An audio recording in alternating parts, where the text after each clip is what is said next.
السلام علیکم ورحمۃ اللہ وبرکاتہ۔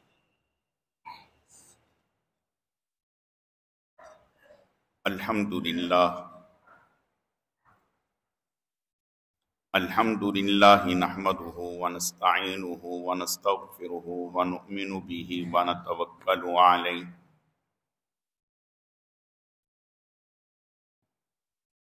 ونعوذ باللہ من شرور انفسنا ومن سیئات اعمالنا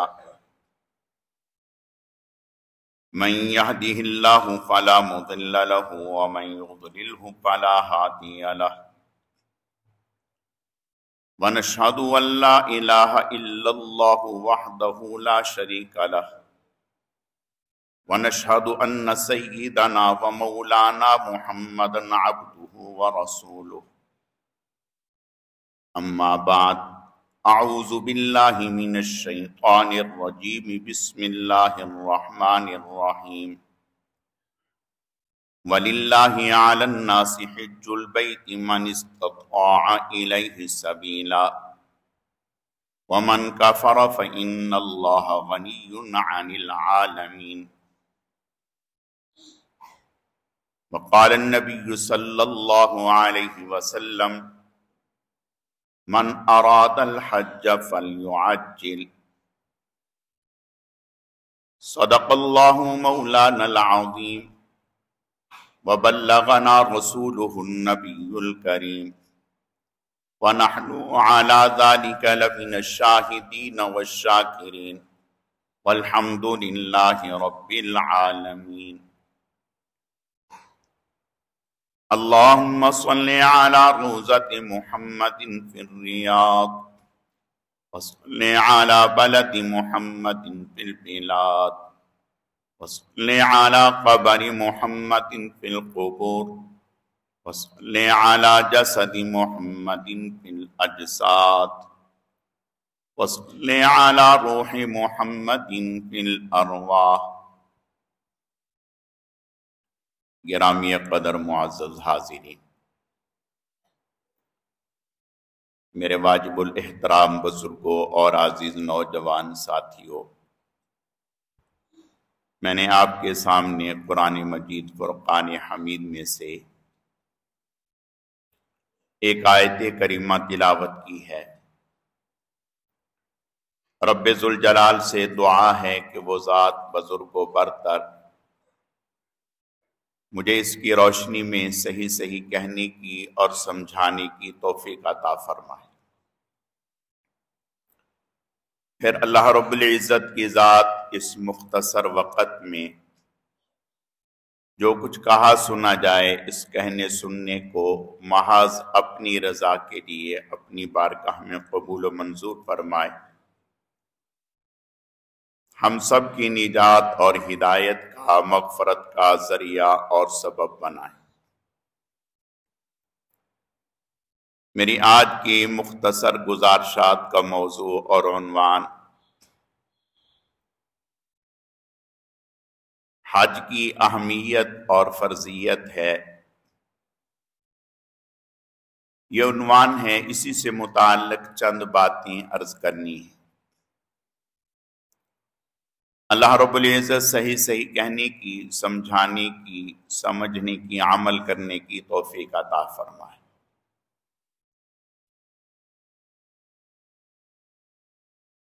ہم مسلمان ہیں، اللہ پاک نے ہمارے ذمے جو احکامات لگائے ہیں، ان احکامات میں ایک حکم اور ایک رکن حج بیت اللہ ہے۔ بنی الاسلام علی خمس، آپ صلی اللہ علیہ وسلم نے ارشاد فرمایا، اسلام کی بنیاد 5 چیزوں پر ہے۔ فرمایا الشہادۃ اللہ الہ الا اللہ، پہلی چیز شہادت ہے، گواہی ہے، کلمہ ہے، ایمان لانا ہے، اور دوسری چیز نماز ہے، اور تیسری چیز زکوٰۃ ہے، اور چوتھی چیز روزہ ہے، پانچویں چیز حج ہے۔ یا یوں کہہ سکتے ہیں کہ اللہ پاک نے ہمارے ذمے جو عبادات رکھی ہیں وہ دو طرح کی ہیں۔ ایک تو وہ ہیں جو خالصتاً بدنی ہیں، جسمانی ہیں، جیسے نماز ہے، روزہ ہے، اس کا تعلق مال سے نہیں ہے، صرف جسم سے ہے۔ اور ایک وہ عبادت ہے جس کا تعلق مال سے ہے، زکوٰۃ ہے، قربانی ہے، فطرہ ہے۔ اور ایک عبادت وہ ہے جس کا تعلق مال سے بھی ہے اور جسم سے بھی ہے، وہ ہے حج۔ کہ حج کا تعلق اللہ پاک نے جسم کے ساتھ بھی رکھا اور مال کے ساتھ بھی رکھا۔ مال ہے تو حج ہے، مال نہیں ہے تو حج نہیں ہے۔ پھر اور مالی عبادات کی طرح، زکوٰۃ کی طرح، قربانی کی طرح، فطرے کی طرح ہر سال نہیں رکھا۔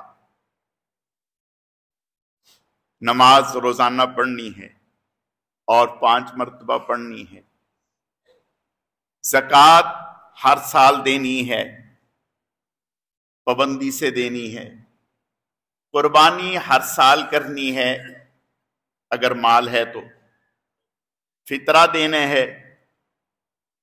تو حج کا تعلق بدن سے بھی ہے، مال سے بھی ہے۔ اگر مال ہو اور اتنی مقدار میں ہو کہ جس پر انسان کے ذمے حج لازم ہوتا ہے تو ایک ہی مرتبہ زندگی میں حج فرض ہے، اس کے بعد نہیں ہے۔ یہ اللہ تعالیٰ کی کس قدر ہم پر عنایت ہے۔ ایک صحابی نے حضور سے پوچھا، یا رسول اللہ صلی اللہ علیہ وسلم، کیا ہم پر ہر سال حج فرض ہے؟ آپ خاموش رہے۔ پھر پوچھا، آپ پھر خاموش ہو گئے۔ تیسری مرتبہ پھر پوچھا، آپ نے فرمایا نہیں۔ آپ نے فرمایا بتاؤ، اگر میں کہہ دیتا کہ ہاں ہر سال فرض ہے تو کیا آپ میں یا میری امت کے ہر فرد میں، مالدار میں بھی اس بات کی گنجائش تھی کہ وہ ہر سال حج کے لیے آتا؟ تو فرمایا لا اسألکم عن اشیاء ان تبد لکم تسؤکم،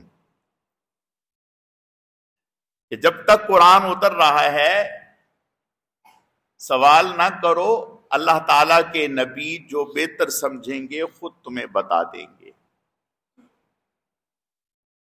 تو اللہ پاک نے حج ہمارے ذمے میں فرض کیا، لیکن ہر ایک کے ذمے نہیں۔ مسلمان ہو، عاقل ہو، مسلمان ہے لیکن عاقل نہیں ہے، پاگل ہے، مال بہت ہے اس کے پاس، اس پر حج نہیں ہے۔ بالغ ہو، بچے پر حج فرض نہیں ہے۔ آزاد ہو، غلام پر حج فرض نہیں ہے۔ پھر اتنا مال ہو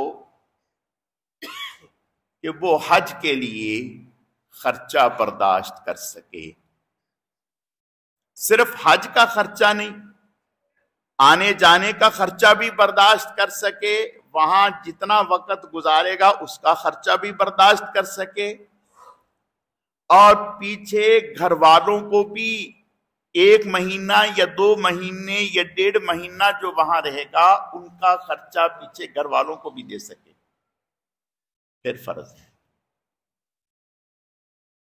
عورت کے لیے اس کا محرم بھی ساتھ ہو، اگر محرم نہیں ہے تو اس پر نہیں ہے۔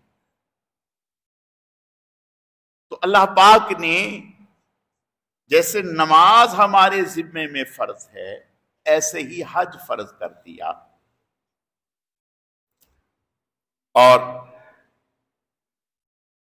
حکم یہ دیا کہ جب کسی آدمی پر حج فرض ہو جائے، یعنی اللہ پاک اسے اتنی وسعت دے دیں، تو پھر لے تو لال نہیں کرنا چاہیے، آئندہ سال چلے جائیں گے، ابھی کاروبار اور سیٹ ہو جائے، بچوں کی شادی کر لیں، گھر بنا لیں، نہیں،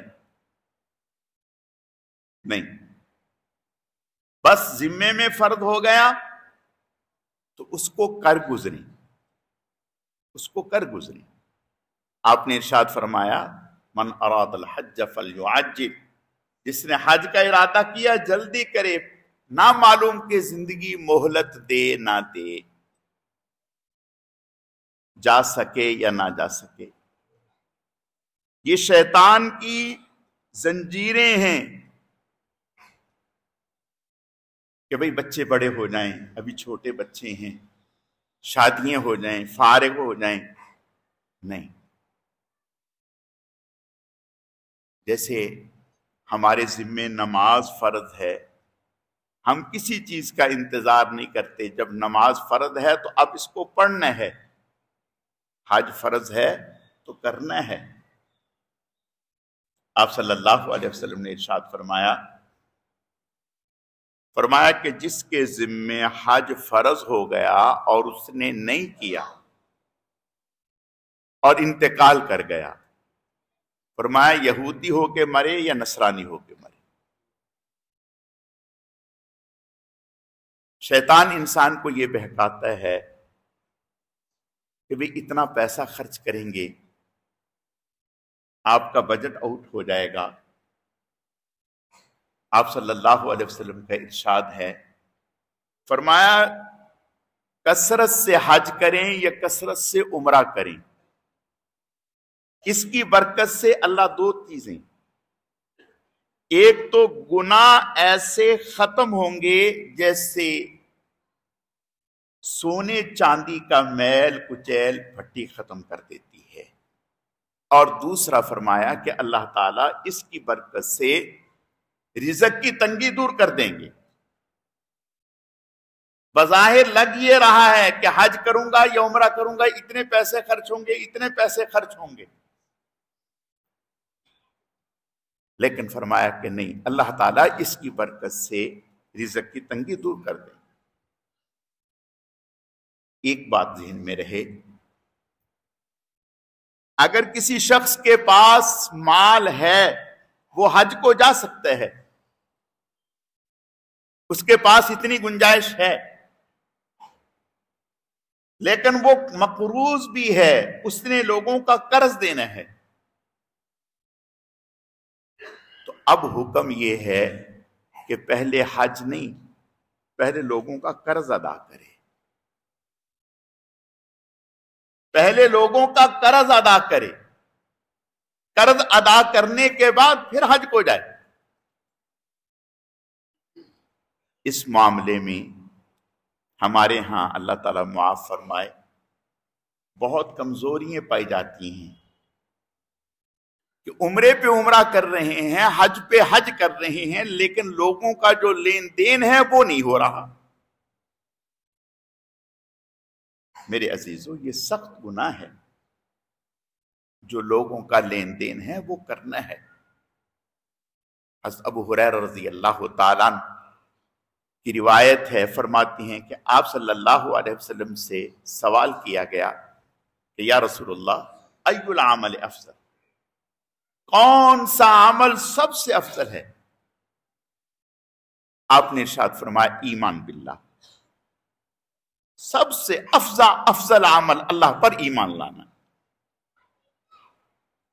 ثم ماذا، پھر کون سا عمل یا رسول اللہ؟ فرمایا الجہاد، جہاد۔ پھر فرمانے لگے یا رسول اللہ اس کے بعد کون سا عمل ہے؟ آپ نے ارشاد فرمایا حج مبرور، حج مبرور بہترین عمل ہے، اونچا عمل ہے، کوئی معمولی بات ہے؟ آپ صلی اللہ علیہ وسلم نے ارشاد فرمایا کہ جو آدمی حج کرتا ہے تو آپ نے ارشاد فرمایا اللہ تعالی دو الفاظ ہیں، یا تو یہ فرمایا کہ اللہ تعالی 400 افراد کی قیامت کے دن اسے سفارش کا حق دیں گے، یعنی جو آدمی حج کر رہا ہے اس حج کے عمل کی برکت سے اللہ تعالیٰ اسے قیامت کے دن 400 افراد کی سفارش کا حق دیں گے، یا آپ نے ارشاد فرمایا 400 گھرانوں کی سفارش کا حق دیں گے۔ کتنا اونچا عمل ہے۔ آپ صلی اللہ علیہ وسلم نے ارشاد فرمایا جب کسی حاجی سے ملو تو فرمایا اس کے گھر پہنچنے سے پہلے پہلے اس سے اپنے لیے دعائے مغفرت کرواؤ، فرمایا اس سے مصافحہ کرو، فرمایا اس سے مصافحہ کرو اور اس سے اپنے لیے دعائے مغفرت کرواؤ، اس لیے کہ حج کرنے والا، جہاد کرنے والا، آپ نے ارشاد فرمایا اللہ کا مہمان ہے، اللہ تعالیٰ اس کے حق میں بھی اس کی دعا قبول فرماتے ہیں، اس کی بھی مغفرت فرماتے ہیں۔ اگر وہ کسی کی مغفرت کی اللہ کی بارگاہ میں سفارش کرتا ہے کہ یا اللہ پاک فلاں کی مغفرت فرما، اللہ تعالیٰ اس کی بھی مغفرت فرما دیتے ہیں۔ تو معمولی بات ہے۔ فرمایا کہ حاجی کی بھی مغفرت، جس کے لیے حاجی اللہ کی بارگاہ میں ہاتھ اٹھائے اس کی بھی مغفرت۔ اور ایک روایت میں ہے آپ صلی اللہ علیہ وسلم نے ارشاد فرمایا گھر پہنچنے کے بعد بھی 40 دن تک جو بھی دعا کرے گا، جس کے لیے دعا کرے گا اللہ قبول فرما لیں گے، اللہ قبول فرما لیں گے۔ فرمایا حاجی اللہ کا مہمان ہے۔ جنگ تبوک سے آپ صلی اللہ علیہ وسلم واپس تشریف لا رہے تھے۔ حضرت عمر رضی اللہ تعالیٰ آپ صلی اللہ علیہ وسلم سے درخواست کی، اجازت مانگی، یا رسول اللہ صلی اللہ علیہ وسلم مجھے اجازت مرحمت فرما دیں، میرا ارادہ ہے کہ میں عمرہ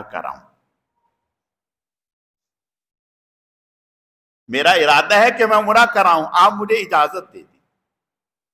آپ صلی اللہ علیہ وسلم نے فرمایا اے میرے بھائی، آپ کو اجازت ہے عمرہ کرائیں، لیکن اپنی دعاؤں میں ہمیں یاد رکھنا، بھلانا نہیں۔ اب کون کہہ رہا ہے؟ سید الانبیاء، نبی الانبیاء، امام الانبیاء، فخر الانبیاء، سید الاولین والآخرین، جناب رسول اللہ صلی اللہ علیہ وسلم حضرت عمر رضی اللہ تعالیٰ عنہ سے فرما رہے ہیں کہ ٹھیک ہے عمرے کے لیے تشریف لے جاؤ، لیکن اپنی دعاؤں میں یاد رکھنا۔ بتایا جا رہا ہے کہ عمرہ کرنے والا، حج کرنے والا کتنا اونچا عمل کر رہا ہے، اس کو دعا کے لیے کہو۔ آپ صلی اللہ علیہ وسلم نے ارشاد فرمایا کہ جب آدمی حج کے لیے احرام باندھتا ہے اور احرام باندھ کر یہ کہتے ہیں لبیک اللہم لبیک، لبیک لا شریک لک لبیک، حاضر ہوں اے اللہ، حاضر ہوں، آپ کا کوئی شریک نہیں۔ ان الحمد والنعمت لک والملک لا شریک لک، ساری تعریفیں آپ کے لیے، ساری نعمتیں آپ کی طرف سے، بادشاہی آپ کی ہے، آپ کا کوئی شریک نہیں ہے، حاضر ہوں۔ حدیث شریف میں آتا ہے اللہ بھی جواب میں فرماتے ہیں لبیک یا عبدی، اے میرے بندے میں بھی تیری بات کو سن رہا ہوں، تیری دعا کو سن رہا ہوں اور تیری طرف متوجہ ہوں۔ اور آپ صلی اللہ علیہ وسلم نے ارشاد فرمایا جب یہ لبیک کہتے ہیں، لبیک اللہم لبیک لبیک لا شریک لک لبیک، فرمایا دائیں طرف دنیا کے آخری کنارے تک اور بائیں طرف دنیا کے آخری کنارے تک، آگے پیچھے دنیا کے آخری کنارے تک، ہر چیز حتیٰ کہ ذرات بھی، پہاڑ بھی، درخت بھی اس کے ساتھ لبیک پڑھتے ہوئے جاتے ہیں، لبیک اللہم لبیک، وہ بھی پڑھتے ہوئے جاتے ہیں۔ کتنی بڑی سعادت ہے میرے عزیز۔ آپ صلی اللہ علیہ وسلم نے ارشاد فرمایا کہ 24 گھنٹے جو شخص احرام میں گزارتا ہے، 24 گھنٹے جو شخص احرام کی حالت میں گزار دیتا ہے، اللہ تعالیٰ اس کے گناہ ایسے معاف فرما دیتے ہیں جیسے دنیا میں آج ہی آیا ہے۔ جیسے نومولود پر کوئی گناہ نہیں ہوتا، ایسے ہی اللہ تعالیٰ اسے گناہ سے پاک اور صاف فرما دیتے ہیں۔ حضرت عبداللہ ابن مبارک رحمت اللہ علیہ، حضرت امام بخاری رحمت اللہ علیہ کے استاذ، عظیم محدث، ایک سال حج پر جاتے اور ایک سال جہاد پر جاتے، ایک سال حج پر جاتے، اندازہ کریں، اور ایک سال جہاد پر جاتے، پورا پیسہ ایک سال جہاد پر لگا کے خرچ کر کے آتے اور ایک سال حج پر جا کے خرچ کر کے آتے، اور ساری زندگی یہ معمول رکھا، حج پہ جا رہے ہیں، جہاد پہ جا رہے ہیں، حج پر جا رہے ہیں، جہاد پر جا رہے ہیں۔ ایک سال حج کے لیے نکلے، راستے میں ہیں تو ایک قافلے والوں میں سے کسی نے مردہ پھینکی، ایک بچی نے اٹھائی، حضرت نے دیکھ لیا، پتہ کروایا اور اس کو بلوایا کہ بھئی یہ آپ، انہوں نے کہا کہ ہمارے پاس کھانے کے لیے کچھ ہے نہیں اور کوئی مرد ہے نہیں کمانے والا، اور کئی دنوں سے فاقے میں ہیں، جان بچانے کے لیے جو ہے ہم یہ کھا رہے ہیں۔ حضرت نے فرمایا رک جائے، نہیں، اپنا پورا حج کا خرچ ان کے حوالے کر دیا اور اپنا حج کا ارادہ کینسل کر دیا۔ فرمایا کہ اس سال ایک مسلمان کی جان بچانا، ایک گھرانے کی جان بچانا، یہی کافی ہے۔ علماء نے لکھا، غالباً حضرت شیخ الحدیث رحمت اللہ علیہ نے لکھا کہ رات میں خواب میں آپ صلی اللہ علیہ وسلم کی زیارت ہوئی، آپ صلی اللہ علیہ وسلم نے ارشاد فرمایا اللہ نے آپ کے اس عمل کو ایسا قبول فرمایا ہے کہ آپ کی طرف سے فرشتہ مقرر کر دیا جو آپ کی طرف سے حج کرے گا۔ تو میرے عزیزو، میں عرض یہ کرنا چاہتا ہوں، حج کوئی معمولی عمل نہیں، بہت اونچا عمل ہے، بہت اونچا عمل۔ آپ نے ارشاد فرمایا روزانہ بیت اللہ شریف پر 120 رحمتیں اترتی ہیں، 120 رحمتیں۔ فرمایا 60 رحمتیں صرف طواف کرنے والے کو حاصل ہوتی ہیں، 60 رحمتیں طواف کرنے والے کو، اور 40 رحمتیں جو وہاں مطاف میں یا وہاں کھڑے ہو کر کے نماز پڑھ رہا ہے اسے حاصل ہوتی ہیں، اور 20 رحمتیں صرف دیکھنے والے کو حاصل ہوتی ہیں۔ جو بیت اللہ شریف کی طرف دیکھ رہا ہے وہ بھی نفع سے خالی نہیں ہے. فرمایا 20 رحمت اس کو بھی مل رہی ہیں. اور پھر آپ صلی اللہ علیہ وسلم نے ارشاد فرمایا جو شخص حرم میں داخل ہوتا ہے، حرم کسے کہتے ہیں؟ جب ہم جدہ سے مکہ کی طرف جا رہے ہوتے ہیں تو راستے میں ایک جگہ گیٹ آتا ہے جہاں ریل بنی ہوئی ہے. یہ گیٹ جو ہے یہ حدود حرم پر ہے کہ یہاں سے حرم شروع ہو گیا. ابھی مکہ نہیں آیا لیکن حدود حرم شروع ہو گیا. اب یہاں سے اندر میں جو آدمی اگر 1 مرتبہ سبحان اللہ کہتا ہے تو 1,00,000 مرتبہ سبحان اللہ کا ثواب ملے گا. پورے مکہ میں اور پورے حدود حرم میں 1 مرتبہ الحمدللہ کہتا ہے تو 1,00,000 مرتبہ الحمدللہ. 1 مرتبہ لا الہ الا اللہ کہتے ہیں تو 1,00,000 مرتبہ لا الہ. 1 روپیہ خرچ کرتا ہے تو 1,00,000 روپے خرچ کرنے کے برابر ثواب. اور پھر کوئی معمولی بات ہے، حجر اسود آپ صلی اللہ علیہ وسلم کا ارشاد ہے، فرمایا جب حاجی یا عمرہ کرنے والا حجر اسود کو بوسہ دیتا ہے ایسے ہے جیسے اس نے اللہ کے ہاتھ کو بوسہ دیا ہے. اور فرمایا کل قیامت کے دن اللہ تعالی حجر اسود کو نگاہیں عطا فرمائیں گے. حجر اسود کو نگاہیں عطا فرمائیں گے. جتنے بھی لوگوں نے حجر اسود کو بوسہ دیا ہوگا فرمایا حجر اسود انہیں ایسے مجمع میں سے پہچان لے گا جیسے مرغی زمین پر دانے کو پہچان لیتی ہے. ایسے تمام لوگ جنہوں نے زندگی میں حجر اسود کو بوسہ دیا ہوگا حجر اسود ان کو نکال کر اللہ کی بارگاہ میں پیش کرے گا اور ان کی سفارش کرے گا. اللہ تعالیٰ ان کی مغفرت فرمائیں گے. میرے عزیزوں کوئی معمولی عمل ہے. اور پھر طواف ہے، صفا مروہ کی سعی ہے. یہ حج تو ہے ہی عشق و محبت کا نام، عشق و محبت کا نام ہے. کتنی بڑی بات ہے. اللہ فرما رہے ہیں حج کرنے والا ہمارا مہمان ہے، جو بھی مانگے گا جو بھی کہے گا اللہ عطا کریں گے. تو میرے عزیزوں حج بہت اونچا عمل ہے، بہت اونچا عمل ہے.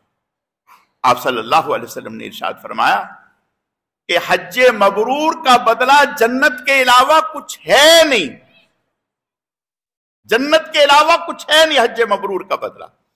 اور آپ صلی اللہ علیہ وسلم نے ارشاد فرمایا کہ حج میں 2 چیزیں اللہ کے ہاں بہت محبوب ہیں. حج میں ایک حج ہو یا عمرہ ہو، ایک جب احرام باندھ لیا تو بس پھر کثرت سے لبیک اللہم لبیک لبیک لا شریک لک لبیک ان الحمد والنعمت لک والملک لا شریک لک. زیادہ سے زیادہ فرمایا کہ یہ عمل اللہ کو سب سے زیادہ محبوب ہے. اور دوسرا عمل حج میں جو سب سے زیادہ اللہ کو محبوب ہے وہ قربانیاں کرنا. آپ صلی اللہ علیہ وسلم نے حجۃ الوداع جو فرمایا 10 ہجری میں، 9 ہجری میں حج فرض ہوا. 9 ہجری میں آپ صلی اللہ علیہ وسلم نے سیدنا صدیق اکبر رضی اللہ تعالیٰ عنہ کو امیر بنا کر کے بھیجا اور بعد میں حضرت علی رضی اللہ تعالیٰ عنہ کو بھیجا کہ اعلان کر دو کہ آئندہ سال سے کسی کافر کو حرم میں آنے کی اجازت نہیں ہے، کسی مشرک کو حرم میں آنے کی اجازت نہیں ہے. حرم میں صرف مسلمان آئے گا اور کوئی نہیں آئے گا. فرمایا یہ اعلان کر دو. 10 ہجری میں آپ صلی اللہ علیہ وسلم نے خود حج فرمایا. آپ کے ساتھ ایک بڑا مجمع تھا جنہوں نے آپ سے حج سیکھا. اس موقع پر آپ صلی اللہ علیہ وسلم نے 100 اونٹ ذبح فرمائے. 100 اونٹ ذبح فرمائے. 63 اونٹ آپ صلی اللہ علیہ وسلم نے اپنے دست مبارک سے ذبح فرمائے. اور باقی حضرت علی رضی اللہ تعالیٰ عنہ کو فرمایا کہ آپ ذبح کریں. یہ بتایا، ہمیں بتایا کہ حج میں 2 چیزیں اللہ کو بہت محبوب ہیں. کثرت سے تلبیہ کرنا. حضرت جبرائیل علیہ السلام آئے، آ کر کے جناب رسول اللہ صلی اللہ علیہ وسلم سے فرمایا کہ اپنے ساتھیوں سے کہیں کہ خوب اونچی آواز سے تلبیہ پڑھے، خوب اونچی آواز سے تلبیہ پڑھے. تو علماء نے لکھا کہ اٹھتے بیٹھتے چلتے پھرتے تلبیہ پڑھے، اور اگر کوئی سو رہا ہے تو پھر اس کا خیال رکھیں کہ اس کے آرام میں خلل نہ، ورنہ سب سے زیادہ محبوب عمل تلبیہ ہے۔ اور عمرہ والا جب طواف شروع کرے گا اس وقت اس کا تلبیہ موقوف ہو جائے گا، عمرے والے کا تلبیہ اس وقت موقوف ہو جائے گا، اور حج والے کا تلبیہ جب وہ کینکر مارے گا تو اس وقت پھر اس کا تلبیہ موقوف ہو جائے گا۔ تو میرے عزیزو، حج کی درخواستیں شروع ہو گئی ہیں۔ اللہ پاک نے جن لوگوں کو اوپر حج فرض کیے ہیں انہیں اللہ پر بھروسہ کر کے حج کے لیے جانا چاہیے اور درخواستیں دینی چاہیے۔ اس بات کی فکر نہیں کرنی چاہیے فلاں کا کیا ہوگا، فلاں کا کیا ہوگا۔ حج فرض ہے تو پہلی صورت میں اس فریضے کو ادا کرنے کے لیے نکلنا چاہیے اور دعا کرنی چاہیے کہ اے اللہ، جو بظاہر رکاوٹیں نظر آ رہی ہیں نہیں، میرے دل میں خیالات سے آ رہے ہیں، اے اللہ انہیں دور فرما دے، میرے لیے آسان کر دے۔ اللہ پاک اپنے کرم سے جن پر حج فرض ہے انہیں جلد از جلد اس فریضے کو ادا کرنے کی توفیق عطا فرمائے، اور جن پر فرض نہیں ہے، شوق رکھتے ہیں، اللہ تعالیٰ ان کے لیے اسباب اور وسائل کا انتظام فرمائے۔